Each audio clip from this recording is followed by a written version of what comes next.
Pangalan, Oscar Bautista. Makasalanan, ilang taong nabuhay na minsang sumusuko na lang at nawawalan ng pag-asa. Ilang taon ding patuloy na pinipili ang sarili at nakikisa sa mundo. Ngunit ako ay kinahabagan at minahal ng Panginoon. Kaya nabahagi na ng mabuting balita, ngunit patuloy na hinahamak ng sitwasyon at ng mundo.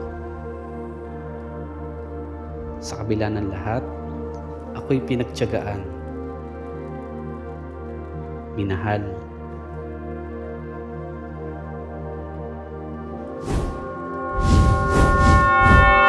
at pinaranas ing upaya.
Hindi ako nawawala ng pag-asa sa pamilya niya. Alam kong maisasama natin sila. Katunayan nga, na-invite pa natin sila sa ating outreach. At yun ay panimula natin para makita nila kung paano natin sila maisasama ang kanyang buong pamilya. Huwag tayong mawala ng pag-asa. Si Lord ang bahala. Oscar, saan ka ba nagpupunta? Kanina pa kita hinahanap. Ay, Mars, ikaw pala yan. Ay, Mars, magandang gabi. Magandang Pasok gabi. na ako ha. I-remind lang wala sana kita para bukas. Sama ka. Sige, titingnan ko pa. Basta susunduin kita. Oo, sige, titingnan ko.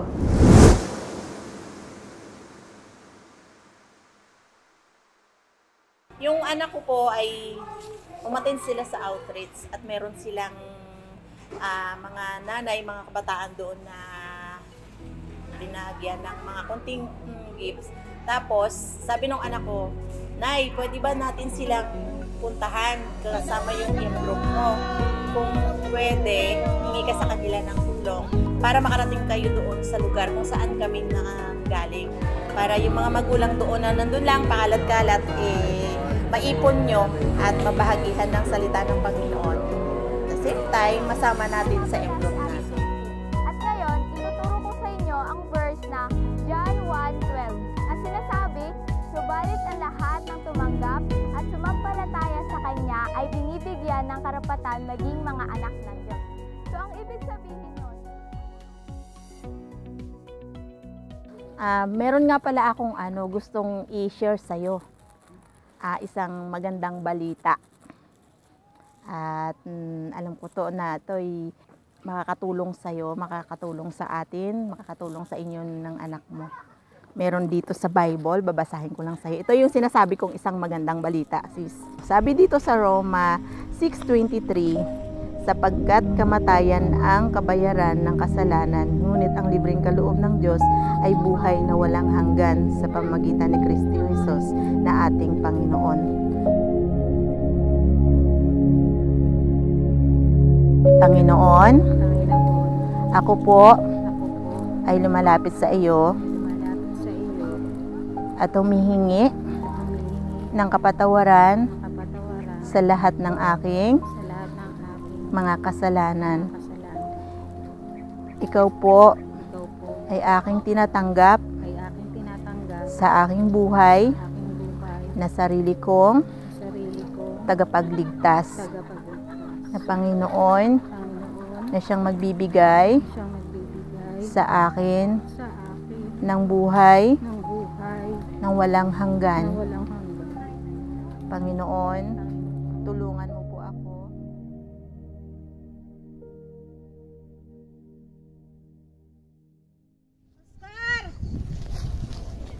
Oscar! Oscar! Talaga tong bata na ito, matigas ang ulo. Ay, nakita niyo ba si Oscar? Hanggang ngayon kasi hindi pa umuwi. Uy, saan ka ba nagpupunta? Bakit nga? Hindi ka na namin nakikita. Pala yung rampa mo. Hindi, dyan lang ako. Meron kasing nagpunta sa amin na nag-share ng mabuting balita. Sinabi niya sinare niya sa akin yung kabutihan ng Panginoon. Ano ba naman napapala mo doon? Oo nga. May nakukuha ka ba? pupunta ron. Meron naman. Pwede ba na... Makimarites ka na lang sa amin. Di ba? Pwede bang kayo yung maisama ko na makilala niyo rin si Jesus Christ bilang Panginoon at sariling tagapagligtas ng inyong buhay. Totoo ba yun? Ano makukuha niyo? Totoo ba yun? May mga ano ba doon? May mga ayuda? Talaga bang ayuda hanap niyo? Alam mo namang mapakasarap sa pakiramdam na kilala natin ang Panginoon. Mababago ang buhay natin. Mawawala yung mga ginagawa natin na hindi nakalulugod sa Kanya pag nakilala natin ang Panginoon. Kaya sumama kayo sa akin. try nga. Try na. Mukhang maganda ata. Oo, talagang Magsisimba ka ba? Kailan ka ba magsisimba? Oo, sama ka payo sa akin sa susunod na linggo. Para maramdaman nyo rin kung ano yung naramdaman ko. Na iba yung pagka nakakilala talaga tayo sa Panginoon. Marami nang mababago sa ating mga dati nating mga kasalanan na hindi natin hihingi ng tawad sa Panginoon. Magagawa na natin yun. Ay, Oscar! Saan ka ba nagagaling? Gabi na anak. Uuwi na tayo ng bahay. Magdi-devotion pa kami. Ha? Kaya sa susunod na linggo, asahan ko na makasama ko kayo. Sige, try namin. Salamat. Oo, sige. Maganda pa. Try nga natin doon. Baka makakuha tayo ng maraming pagkain.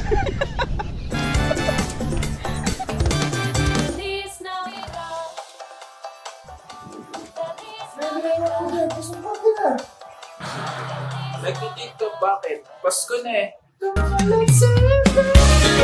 It's Christmas, so be of good cheer, for Jesus is here. Come on, let's celebrate. It's Christmas, so everybody sing, let the music ring.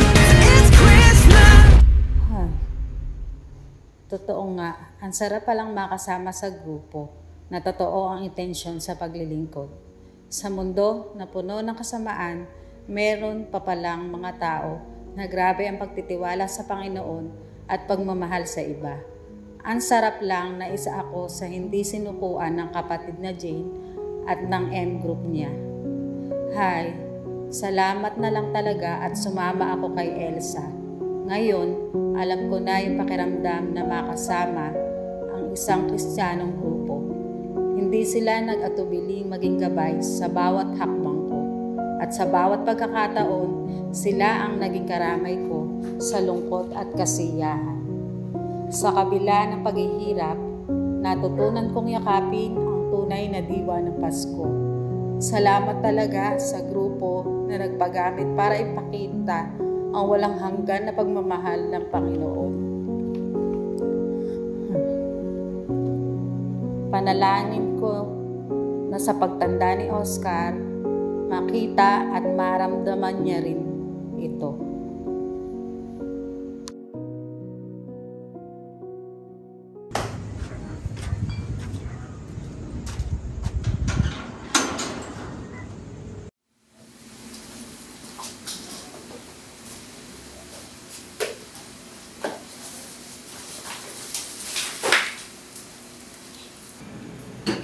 Bless. Ay, na, may pagkain dyan.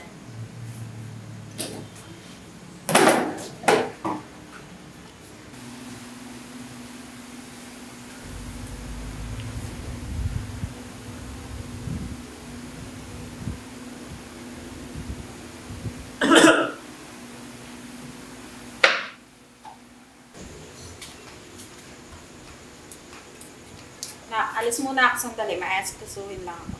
Ganay, ingat.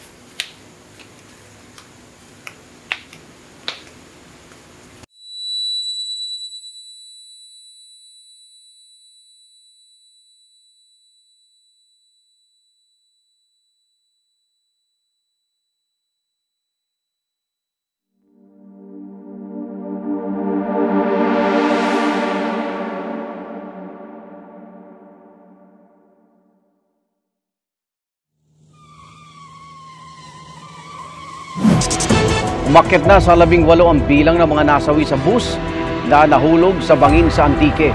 Kabilang dyan ang 21 anyos. Balitaan mo na ba? Tita Fel, aksidente. Ha? Ano po? Tulad nung sa bangin yung bus na sinasakyan. Star. Hello? Hello? Kuya, hello? Oscar, nabalita mo na yung sarili mo?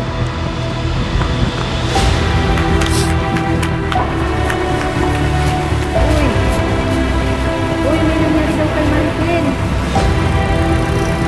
Si Tita Maricel daw, na-aksidente? Si Ate Maricel! Si Ate Maricel! Nay!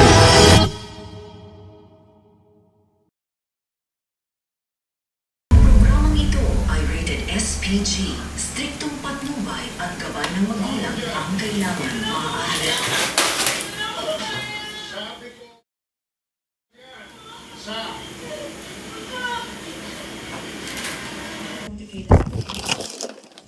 Pabilis lang.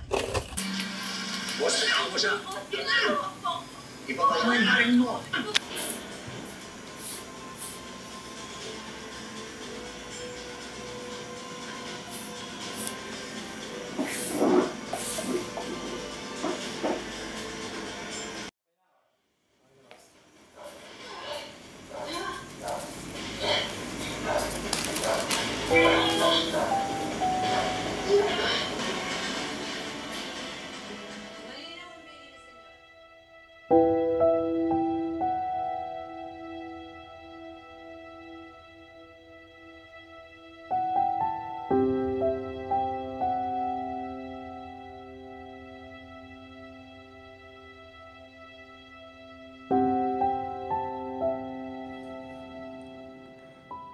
Maligayang Pasko, anak. Bago mo tuluyang basahin ito, buksan mo itong Bible verse sa Awit 23.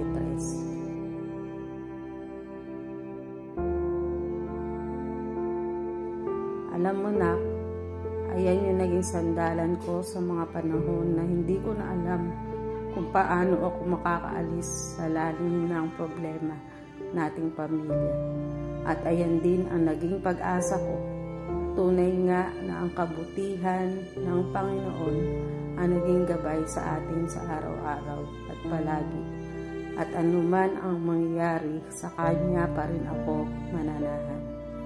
Kaya pinabasa ko sa iyo, anak, kasi alam kong marami ka rin pagsubok na kinaharap. Napapansin ko rin na minsan parang nawawalan ka na rin ng pag-asa sa sitwasyon natin.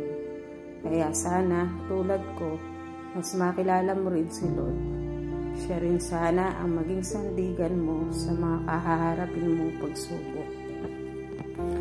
Anak, sana ma-appreciate mo tong regalo ko sa iyo. Alam ko ang pangarap at gusto lang para sa iyo ay magkaroon ka ng magandang buhay. Para sana makaahon tayo sa hirap at kahit papano ay magkaroon ng pag-asa. Pero kinabagan ako ng Panginoon. Kaya ngayon, ang nais ko para sa iyo ay mas makilala mo si Lord. Kahit anong isip ko, ay na lang talaga ang mahihiling at maipapanalangin ko para sa buhay mo. Mahal na mahal kita. Tandaan mo na kahit anuman ang mangyari, nandito lang ako palagi para sa iyo.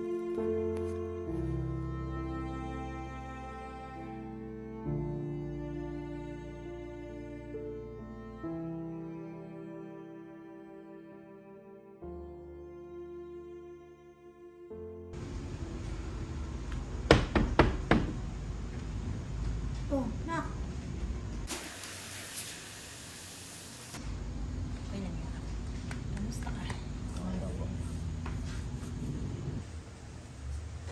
Grabe po, Tita Jane. Sobrang dami kong dapat ipagpasalamat sa inyo sa laki ng pagmamahal ninyo sa amin ni Nanay, kahit hindi nyo kami kaano-ano. Pero yung pag-ibig po ninyo na binigay sa amin, kayo ng inyong AM Group. Salamat po. Salamat sa pagmamahal, salamat sa pag-aaruga, salamat sa compassion po ninyo para sa amin. Sa ngayon po, Tita Jane, parang ang gusto ko na lang mangyari, maging kaisa po ninyo ako. Na maging ganito rin po yung puso ko. Na sumama po ako sa inyo sa pagmiministeryo para sa ating Panginoon. Ako'y natutuwa, anak. Alam mo kung bakit? Sa kabila nung nawala ang nanay mo, andun yung natupad yung pangarap niya para sa'yo. Natupad niya yung hiling niya sa Panginoon na balang araw makasama ka namin sa paglilingkod sa Panginoon. Salamat. Dahil sa kabila ng lahat, ito yung kapalit, yung buhay ng nanay mo, ay ang pagtugon mo sa tawag ng Panginoon para sa iyo. Salamat po.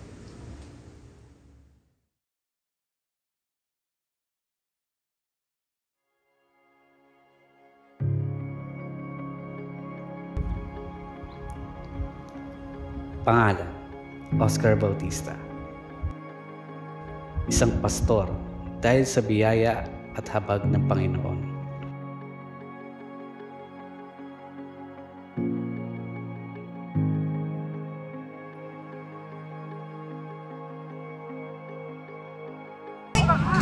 Ay, si Oscar! Ay!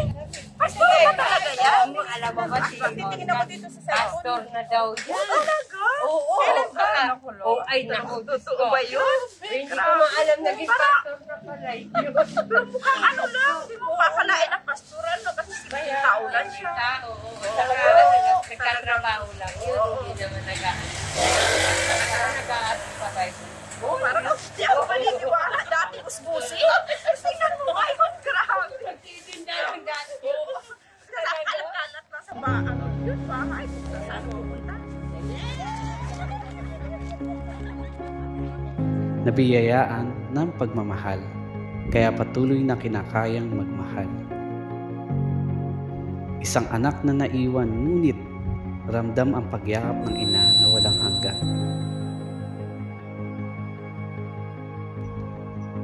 At ang panalangin ko na ang bawat isa ay magkaroon ng puso sa paghingap ng katotohanan.